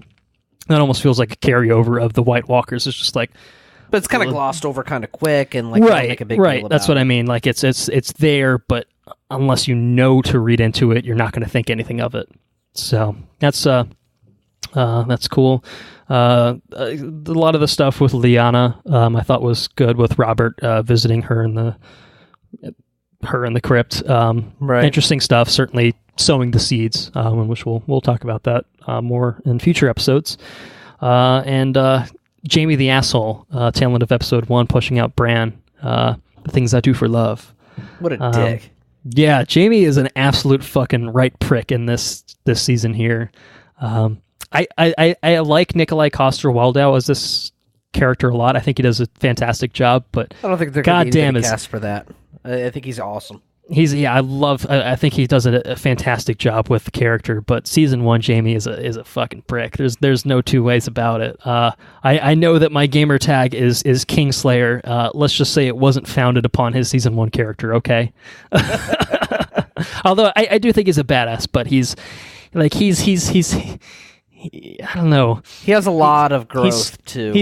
Absolutely, and he's another one of those slow burn characters. I think that that slowly becomes more approachable as the series. He's a fascinating character, and I think that's founded more in what we'll see in the next few seasons. But he is definitely a shithead. But there's no denying his shittiness. He's a shithead here. There's no doubt about that. So that's what I had for episode 1. That was kind of my that was my 5th or 6th watch through season 1 takeaways from episode 1. Episode 2, again, it's just little things that you like, the character moments that you draw on, like Jon giving Arya a needle. Like that was a big moment because needle is there's relevance well beyond that scene, I should say. I know to be diplomatic about the situation. I have a note here, quote unquote, Joffrey sucks so bad. Yeah. He's a fucking shit. I think that was in reference. I think that's when he gets his hand bitten by Arya's Nymeria. I enjoyed seeing him cry like a bitch. Please don't. Well, and then Tyrion slaps him, I think, the next episode or two, which was also cathartic. So that was pretty great. That's all I had for episode 2. Apparently, it wasn't a very noteworthy one, but it was probably a pretty good episode. Maybe I just wasn't feeling very in the note-taking spirit.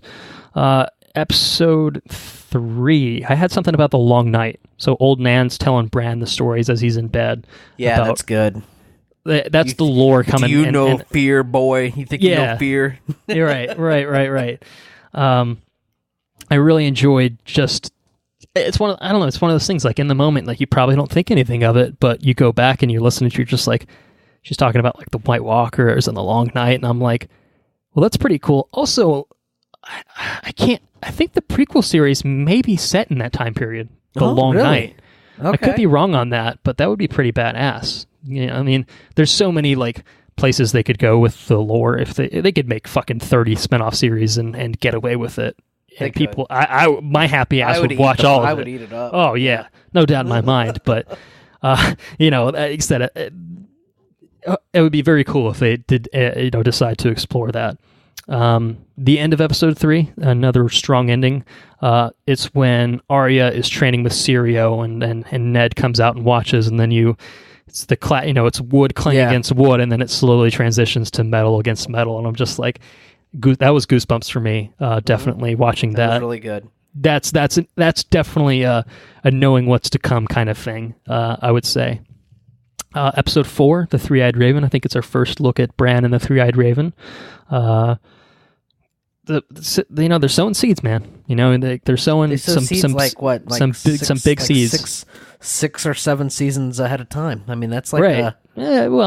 Somewhere around there. But like, there's the significance of a lot of this stuff. Like I don't know. it's hard for me to, I guess, to ascribe what someone would think if they're watching this for the first time, but they might look at that and be like, oh, they needed to fill minutes of this television show because they had an hour block. Whereas, there's a reason for everything. At least in this season, I can definitely attest to saying that in this season, there's a real reason that everything is there. It's there for a very specific purpose, whether it's building a character or advancing the plot, as simple as that. There's something there for everything. And episode 4 is our introduction to Samwell Tarly, who I think is also he might be one of my favorite characters. No, he's amazing. Sam. We haven't met Gilly yet, but we'll meet Gilly in the future. Gilly. But I love Sam, man. Sam's he's a really heartfelt character, and the bromance between him and John, as it kind of develops from the early onset here, is really, really great. I enjoyed that a lot. Episode 5, the breastplate stretcher, of course. I had a note for the breastplate stretcher. And I had a note for 10 good men and some climbing spikes, and I'll impregnate that bitch. Yeah.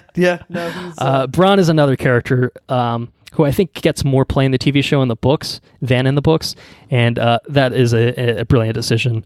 Jerome Flynn is wonderful. Absolutely adore Bronn anytime he's on screen. It's true.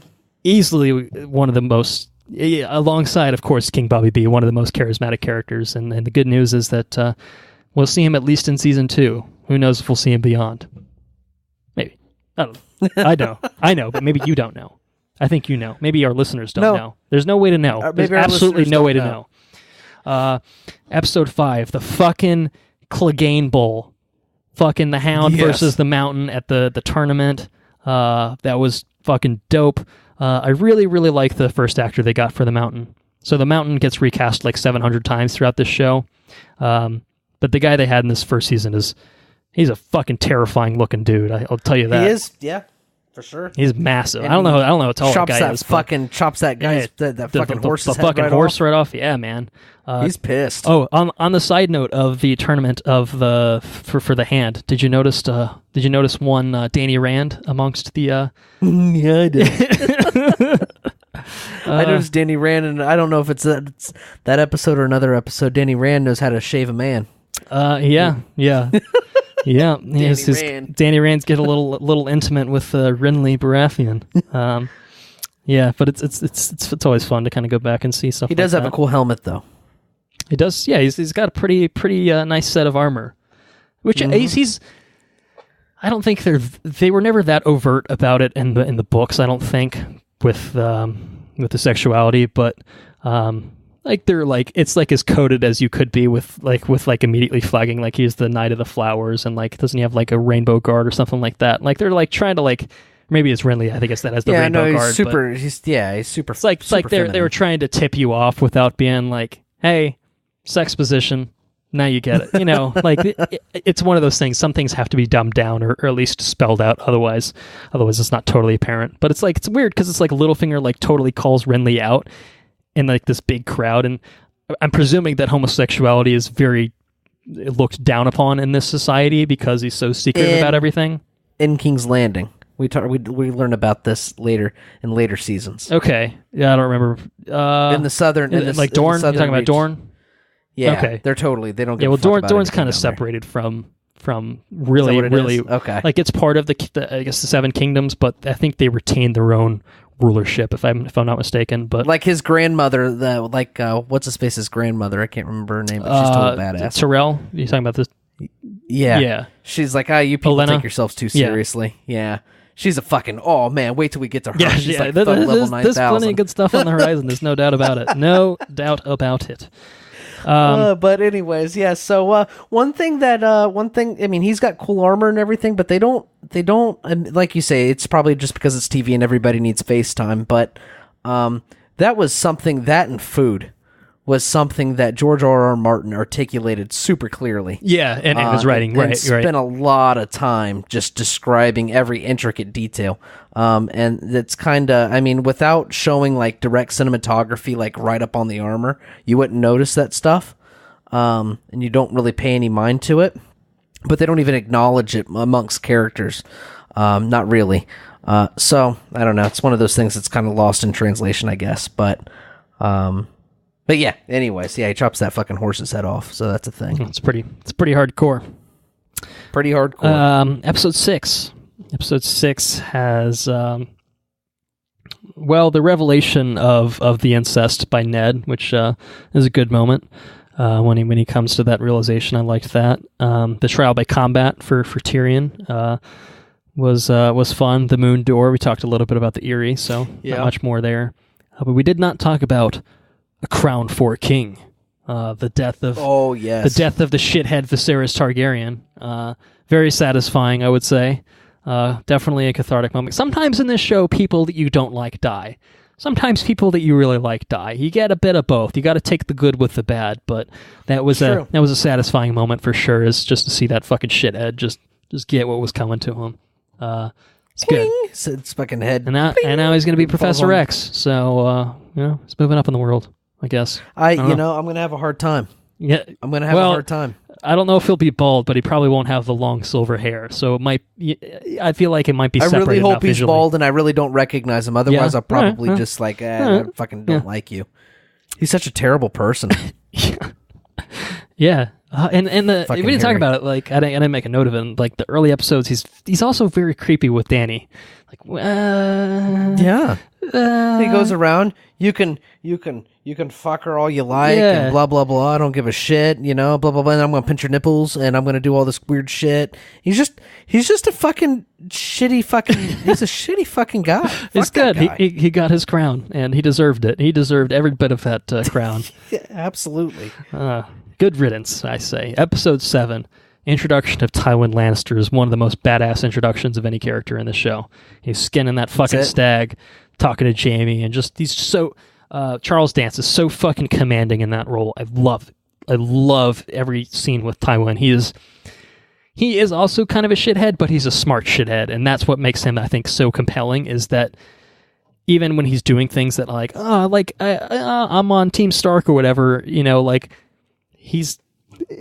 knows what the fuck he's doing. I think that's what's impressive about him. And you morally know the things that Jaime's done and the things that his fucking grandson are doing and his sister and his daughters are doing. You know all the things on a moral level, all the things that these people are doing are bad morally. But he's not a very moral person, but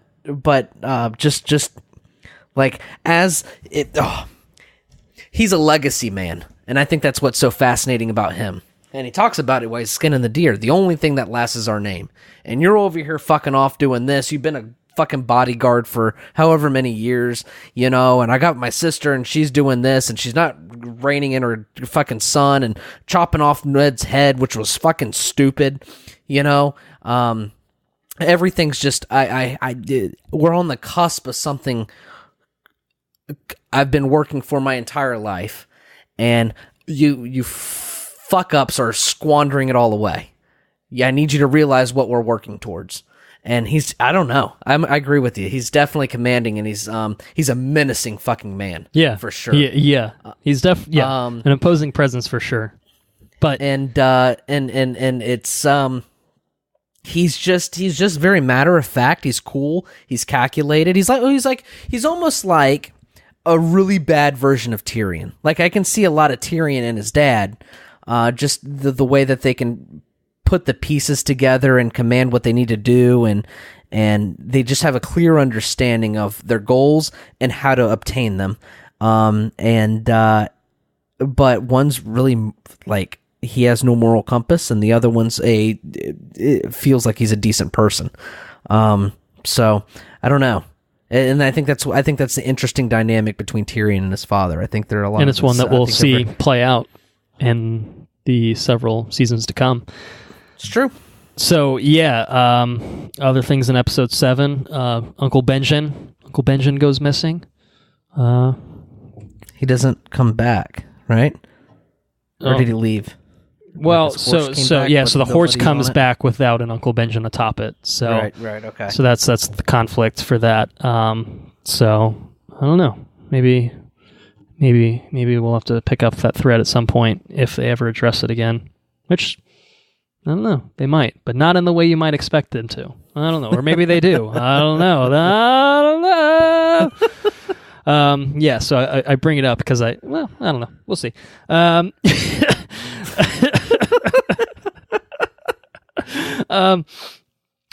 So I quoted it already. I think I might have talked a little bit about it, but when Ned confronts Cersei about Joffrey and Tommen and Myrcella's parentage, it's a good scene with them kind of in the garden there. Do we see Tommen and Myrcella in this season at all? We see a lot of... Yeah, a little bit. They're at breakfast when they're in Winterfell. I think both of them got recast later on in the series when they actually had speaking roles, but... Yeah, I guess because they're at Winterfell in the beginning, right? When they're interacting with the Stark kids. They're at Winterfell in the beginning. I'm sure they're at King's Landing somewhere, but Joffrey's so much of a shithead that you kind of don't really look for a little Tommen in the background or whatever. But I wanted to ask you a question. This is something that came up in episode 7. So we talked about Ned as this honorable person. And so when he's on King Bobby B's deathbed alongside him, King Bobby B is like, I bequeath my shit to my son Joffrey when he comes of age. And then Ned rewrites that as my rightful heir. Is that an honorable thing to do or not? Because, in truth, obviously we know that Joffrey is not in fact a biological son of King Bobby B, but is betraying technically the command of the king. Is that an honorable thing to do? I feel like everything else Ned does I can reconcile, and that for me is kind of the one thing I'm just like, that's like the one thing that almost seemed motivated by like Ned's personal feelings, and it ultimately was one of the things, as it turns out, it's something that sets off the War of Five Kings, but, it's kind of like, I don't know, like, it certainly wasn't the right decision, I don't think, because I think if he just writes Joffrey in there and calls it a day, then obviously everything's swell, and we don't have much of a show at that point, but I don't know. I'm curious what your take is. I think that... I don't think it's... I don't know. What's the motivation there? It's necessarily a question of... What's the motivation? Right. I mean... I think the motivation... Is it serving the realm? Is it, what is he... I don't know. I'm trying to get a read on it. I think he's serving. He's certainly not serving himself. I think he's serving the natural order of things, but he's doing his friend a service. Is he trying to do the right thing? He's like, I'm not going to give the throne to a shithead product of incest. I'm going to give it to the rightful heir, the person who fucking deserves it the most, who has the best claim by blood, blah blah blah. Is that kind of right? By the law of the land, Joffrey is not the fucking king. But I'm not gonna get into this debate with not only my friend but my king at this time when he's dying on his deathbed about the logistics and reasons why Joffrey is not the rightful heir. Right, so I think he's just taking. I think he's more so than anything else. I think he's taking his position as the hand of the king, and he's utilizing his position as the hand of the king should. So I think he's doing the honorable thing by doing that, and he's also doing his friend a service by not getting into it right now. It's just not the right time to get into it. Well, he's about to die, so yeah, it's kind of exactly. That's the last thing I need to do is upset him by telling him that his son's not really his son. Your son was not your son. In fact, he's your wife's banging her brother. He's the son of your wife's brother. Well, have a nice afterlife, That's it. Right, yeah. So I think he's doing the honorable thing as his position would, as you would expect his position to, anyone in his position to do.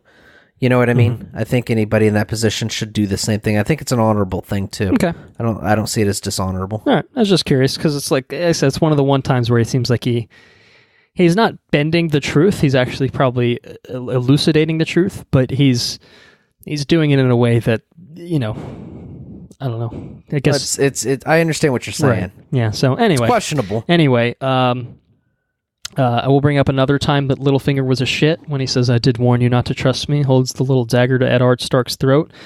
He betrayed that rat fuck. Fuck you. That rat fuck. And so is Janos Slint, the fucking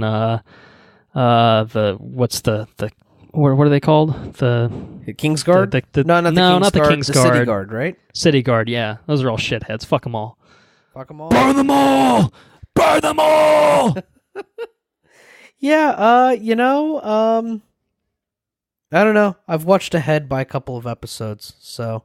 Oh. Yeah. Oh, well now, let's not get there. Let's get to episode 8. Not too much here. The Whites at Castle Black, another reminder that, hey, some weird wacky shit's going on. But of course, still very separated from the rest of the world. It's interesting that the Wall in the Night's Watch, like, used to be this, like, honorable thing, and now everyone's just like, we'll just send a rapist up there, it'll be fine. Like, it's crazy that, like, everyone just shits on the Wall, and it's a forgotten thing. Just think it's this laughing stock of things. It's really interesting. And I was trying to reconcile the fact. I'm like, why the fuck is Benjen up there? And I was thinking about it, and there were one of the features on the Blu-ray was kind of talking about how, like, when it was kind of this honorable establishment, if you were like the third in line to claim to the land, then, like, that was one way that you could kind of seek honor. So, like, if you think about the Starks, Brandon Stark is the eldest, so he was, he had the best claim to Winterfell, right? The only claim to Winterfell until he died, and in which case that came down to Eddard. But theoretically, at one point, by the time Benjen would have joined the Night's Watch, he would have been, he's not that, he's not gonna have a stake to Winterfell. I mean, obviously, if he had hung around, then maybe he would have. But that's a very big what if. So anyway, I thought that was interesting that the Watch is just kind of this Lord rundown, dilapidated piece of shit. Lord Commander's a Mormont, right? Yeah. There's somebody else that may be perhaps a part of the Wall that is from a major household. There's it is an interesting thing, though. It's like all this time progresses, generations and generations forget the purpose of it's the longest summer that the land has ever had, right? I think that's what they say at one point. Something like that, yeah. So people forget its purpose. But evidently, there is some dangerous shit on the other side of this fucking massive wall that spans the entire length of the fucking continent. Yeah. Yeah, there's definitely some shenanigans happening. We cannot dispute that. We've seen it. We've seen it with our own eyes. Which, I don't know if they talk about it in the show, but the wall is built by a Stark. Same Stark that built Winterfell. Is it Brandon the Builder? Brandon the Builder, yes. He's a Stark, one of the first men, and he built Winterfell and built the wall. Like, yeah, man. Built a couple of other things too, but yeah, he is a builder. He's got to build things, He's got to build things. That's it. He's got to build things. Last thing for episode 8 was the dismissal of Barristan Selmy from the Kingsguard, which I think is a great scene. Barristan Selmy is a fucking badass. And Joffrey Baratheon continues to be a massive shitlord. Do you see him do anything in the book? Can you remember? Selmy? Did he fight in the book? Well, not in this moment. No, I mean, but in moments in the... Well, later in the books, he's definitely takes a more active role, but nothing really much more than what he was given in the show here. I got you, okay. I would say his role overall is diminished in the show. Right. So, we'll get there in future seasons. Episode 9, Walder Frey, our introduction to the late Walder Frey, portrayed by Argus Filch from Harry Potter. Fucking shit. He is a shit. David Bradley is the actor, I should say, but God, Walder Frey. Oh man. I don't know. We'll leave it at that. We'll come back to Walder Frey some other time. We'll come back to Walder Frey. I forgot that Jaime got captured at the end of the season. Yeah. Did you? Are you saying yeah in agreement, or you're just saying like yeah it happened, you dipshit, or I don't. What's that response? No. I think it kind of all blur together, but I knew it happened fairly early on. I knew it happened, but I was just like, oh, that's a later season. I was surprised that it happened. No, I thought it happened this. I thought it happened this one.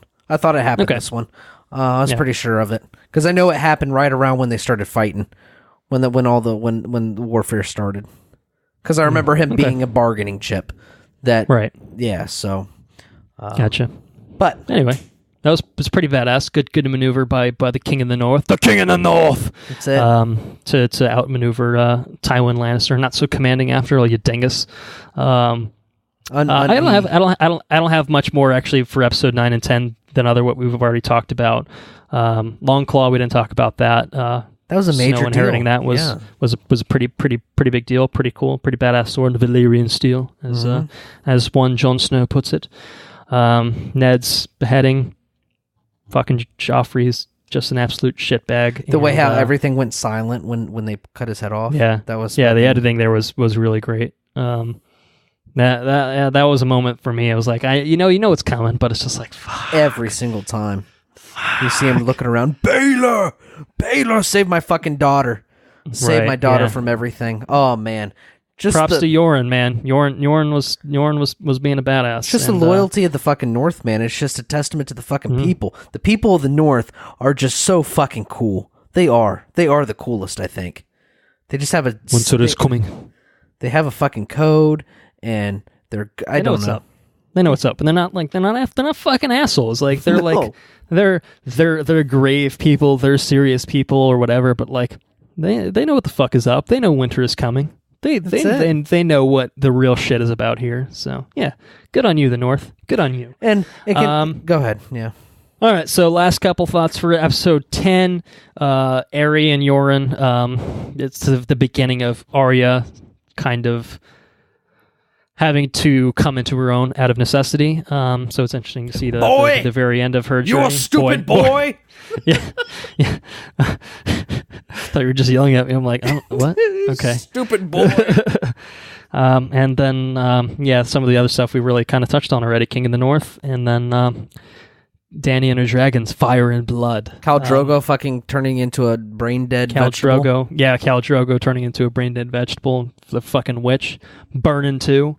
Oh, yeah. She screamed. She did scream. Yep. So that's it. That's my notes. So hopefully that wasn't too boring for you. Hopefully it wasn't too boring for our listeners. I felt like there was it's interesting to kind of walk through some of the series. No, especially the things that kind of step by step.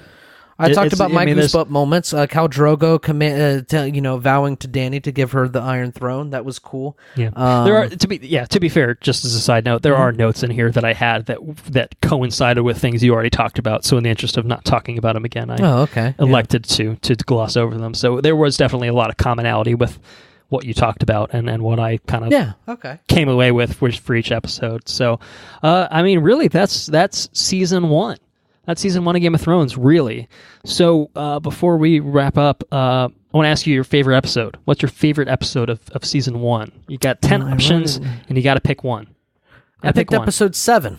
You bastard! I picked episode 7. I think you picked. Did you first, really? To be fair. Yeah, no, but it's definitely the one where the most shit is really, really going down. So they're kind of tie it all. They're tying it all together in a big way on episode 7, I think. Yeah, I mean, there's so much that happens in that episode. It was some of it I literally talked about very briefly, but there was a lot of stuff in of my notes. It was the one that had the most notes on it, so I felt like that's probably not a coincidence. Fun fact, according to the Wikipedia, it had the 3rd least viewership out of all the episodes. The entire series? No, in this season. Just looking at the season. It's probably close to the entire series, too, though. Yeah, it had 2.4 million viewers. I mean, it's not bad. If we had 2.4 million people listening to this, we would be sitting pretty. You know what I'm saying? Fucking good. We'd feel pretty good. But this one is the 3rd least watched episode out of season 1. I'd say those whatever. The 2.4 million people are cool. It's everyone else that are a bunch of rat fucks, if I say so myself. To put it in perspective, the highest viewed episode was the finale at 3.04 million. There wasn't that much separation between them. I mean, it's obviously a lot of people. I would gladly take the differential there to listen to this. That would be great. But how many? So, if we did the math on that, if those people did $2 on a monthly basis, we'd be sitting real pretty. Oh yeah, we wouldn't need those Marvel paychecks anymore. It would be a good life for us. I would say I might be able to retire at an early age, but alas, we cannot. We do this for our listeners, and we do it because we have fun with it. And That's it. my last question to you: who won season 1 of Game of Thrones? It could be a person, it could be a house. You can pick both if they coincide, perhaps, or maybe they don't have to coincide. I'm going to pick both. All right. I am going to say that the Lannisters won. Okay. Season 1. All right. For multiple reasons. Okay. Well, let me ask: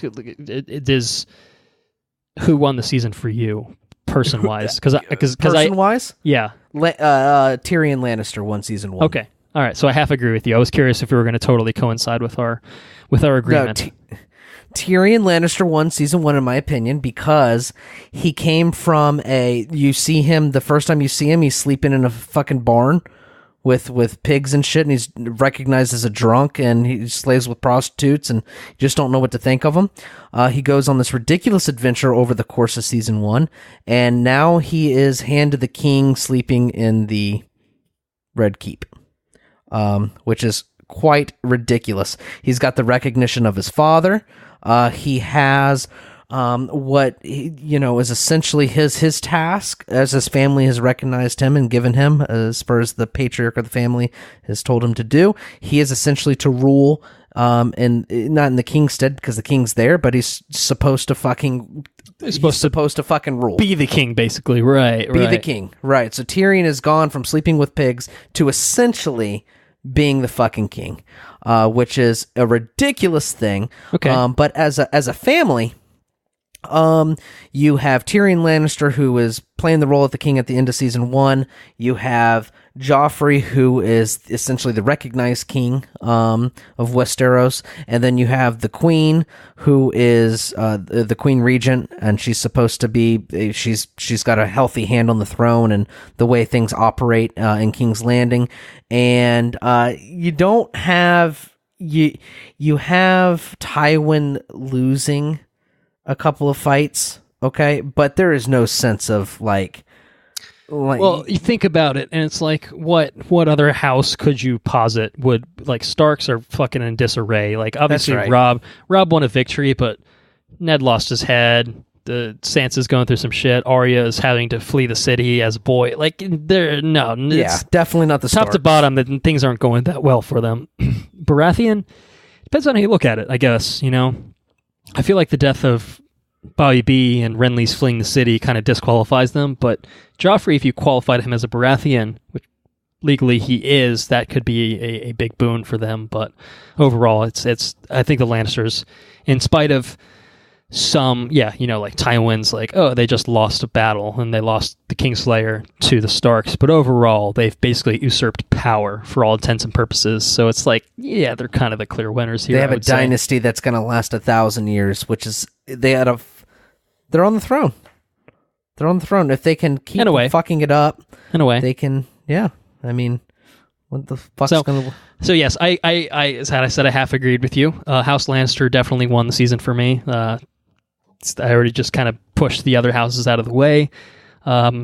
Basically, and for all intents and purposes, Cersei kind of has the throne, and that led me to think that, oh, it's Cersei Lannister that won the season. And then I thought about it, and I'm like, well, episode 9 throws a big wrench in that.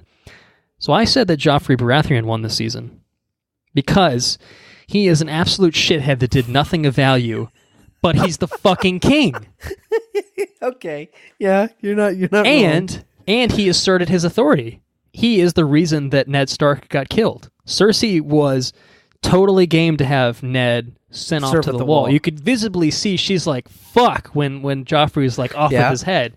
Everybody was. Like, that was He's out like, of I her don't control. give a shit. Chop off his head. Yeah, like, and he was fucking smiling as it happened. Fucking absolute asshole. Monster. Fuck that guy. So as much as I hate to say it, I think Joffrey wins the season because he's the king. And true. Right now, he is more or less the undisputed king. Like, even the king in the north is trying to just basically secede from the rest of the kingdom. So it's not until season 2 that his claim to the throne gets challenged, right, by some others. So Yeah, but Tyrion's a good call. Yeah, I mean, I think it goes through too much shit for me to justify him as my personal winner. Like I said, Joffrey did absolutely nothing of value and still came out on top. Like, that's pretty impressive. Yeah, and he is he is the fucking king. But he is a Baratheon, so it's like, otherwise it would be a total clean sweep for House Lannister. But given that the Baratheon or whatever, I couldn't quite give it to Baratheon for the house that won the season. So I don't really have any last thoughts on season 1. I think we've pretty well covered it. That's pretty well fleshed out. Yeah, a couple hours. So I hope that everyone enjoyed that. I don't know if it was more in depth than people anticipated, but I greatly enjoyed engaging with you, Sarah, on the other side of the conversation. I am looking forward to season 2. So thank you all for listening, listeners, of course, you for listening to me ramble on about Game of Thrones. It's important. It's very important. If you enjoyed what you heard, please spread the word. It's very important as far as these Patreon episodes are concerned. I mean, it's not that important, but maybe more important than the other episodes because those are all free. It's all free or whatever. And I say that because the Patreon, it's a very minimal monetary investment, and the goal isn't to help us make money. It's to help cover costs. It's literally just to cover costs of recording. We do it because we have fun. We hope that people are entertained by our ramblings on things that we love, like Game of Thrones, but it would be great if we weren't paying out of pocket for it, and so that's where the Patreon comes in. $2. You can't even buy a meal at McDonald's for $2. You can almost not a properly satisfying meal. The sodas at the car lot are $1.25. So the man has a point. Buy us a soda. Put him on the throne. Put him on the throne. He speaks the truth. So yes, if you'd like to support us on Patreon, and really, all seriousness, no pressure. Podcasting is a free medium. I have no issues whatsoever with anyone listening to podcasts for free. But I would say if you have, if you've listened to us for a while and you feel invested, then it's a good way to pay it forward, I would say, and we will forever appreciate if you do so. Head to our website, watchreviewrepeat.com, has all of our cool things, all of our latest episodes, all cool things. And one of those cool things is our Patreon information. So premium tab, top left again, become a patron button. Boom, you're all set. Follow along there. Questions, comments, or suggestions can be sent to our Gmail account, which is watchreviewrepeat@gmail.com. If you have some input on Game of Thrones Season 1, maybe you're watching it alongside us and you want to send us your thoughts, that would be awesome. We would be happy to engage with you on that front. And intro and outro track, Mechanolith by Kevin MacLeod, licensed under the Creative Commons by Attribution 3.0 license. Next bonus episode, of course, is Game of Thrones Season 2. Should be a couple weeks away. I think we're targeting early March for that to go up on our Patreon feed. So look forward to that. And get cracking on the rewatch or the watch, if you're trying to watch alongside us. That's going to do it. It's going to do it for us here at Watch Review Repeat. Thank you all for tuning in. We will catch you next time. Andrew. Take care now. Bye-bye then. Laters on the Menche.